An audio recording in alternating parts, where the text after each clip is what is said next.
I worked so hard for this version that you see here. And here I am in 2025, and I'm like, God, do I really want to be a health influencer? Like, is this what I signed up for? So I guess you could say I seem to have a problem being satisfied. But back to 2015, 2016, getting out of clinical practice, that is when the overwhelm really hit. And I was basically running two businesses simultaneously. One business was my clinic and one business was my online business. And it was coming out of a divorce, coming out of the death of my mentor.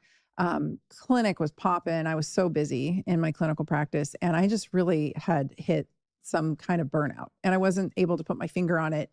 And there wasn't anyone to talk to about it, because you don't have a wildly successful practice and then complain about it, right? Because if you try to talk to your colleagues generally are not even having the success you're having. And so then they're like pissy with you if you try to talk to them about it. And I mean, that's in you get any of you who are successful know this, right? Like, you can't talk to anybody who hasn't done what you're currently doing or better if you want any kind of guidance that's helpful. And then, on top of that, I was just having a lot was going on with my daughter, with myself, with my health. And so those years were just wrought with trying to keep up. Just a lot of travel. My career was taking off. I was getting invited to speak on many stages, many medical conferences, many stages across the world.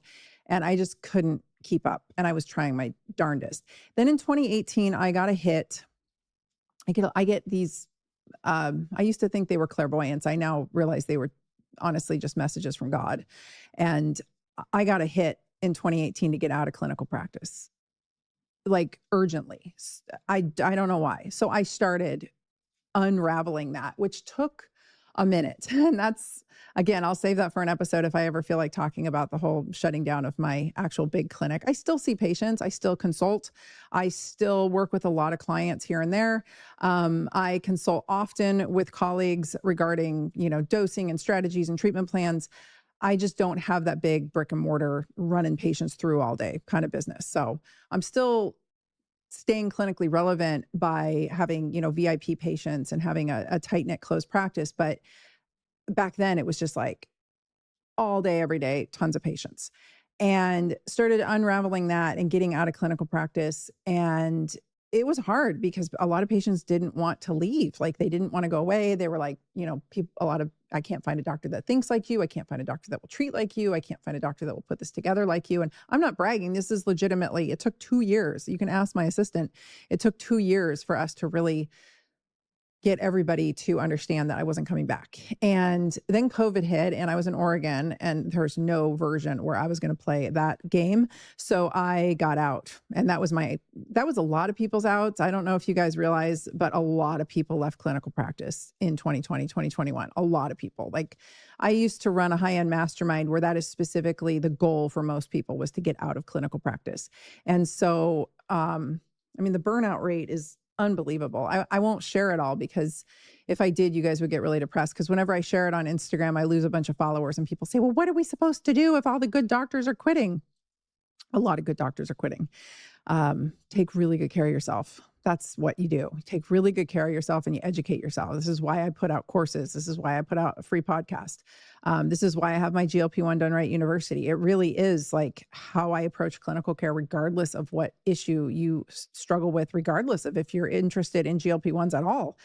My clinical rationale is inside that course. And so it's worth every penny to understand what it is that you need to, these are the boxes you need to check off if you want to make it through this gauntlet called life, right? And so it's 2020. I'm not even going to go into that story. I went hard against the narrative, and I paid for it dearly. So I was harassed by the censorship industrial complex, and the administration at the time. It's been shared out that they were indeed targeting individuals. This is public knowledge now. So I'm pretty sure I was on some shit list somewhere, and I was getting my ass handed to me in so many ways. And there was this, so all of this was happening. And in there, I moved. I moved from my apartment out to the country to be with my soon to be husband. We met November of 2019. So you can imagine, like, I got quarantined out here with COVID. So like we got deep fast. Like we had to go deep fast, and because we got quarantined together and we were virtually strangers. So, we got to know each other very quickly. We didn't get married, I think, until 2021. Yeah, I think at the end of 21. But anyway, there was that move. And then there was the move of my clinic out here. Like I had to move everything out to the country, and a lot of stuff went into storage units. So that's how I ended up with a multitude of storage units. And I had also all of my mentors' clinical stuff. So I had boxes and document boxes full of multiple document boxes full of all of his records and his things, not to mention all of his patients' chart notes. And so we have to keep chart notes for, X amount of years. And so I had so much stuff to contend with, and a lot of it wasn't even mine. And so I just kind of been hauling this stuff around for ages. Back to the move.